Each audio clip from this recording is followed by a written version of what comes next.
Hi, magandang araw po. Gusto po ba ninyong magtanim ng makopa o rose apple pero wala po kayong enough space, sa Metro Manila kayo nakatira?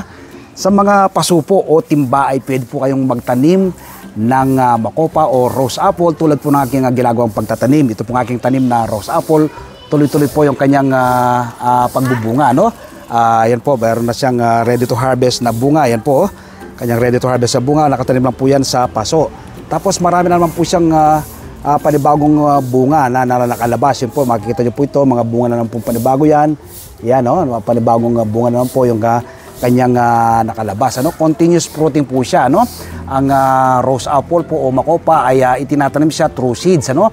Pwede rin naman po siya ng marcot at grafting method. Mas mabilis po siyang mapapabunga kapag marcot at grafting method. Kapag seeds po siya tinanim, matagal mo lang siya bago mapabunga. No? Aabot po yan ng mga 5 years bago mapabunga. Pero kapag grafting at marcot method, within 2 years po ay mapapabunga mo na yan.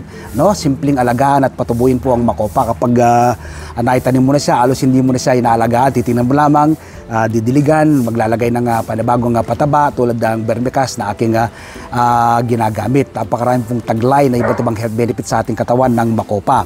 High protein, vitamin C, iron at calcium. So ilan lang po yan sa taglay na napakaraming benefits sa ating katawan ng makopa. Nawa po mula ngayong araw na mapanood nyo ako, magtanim na rin po kayo ng makopa. Maraming salamat po. Stay safe, happy farming and God bless.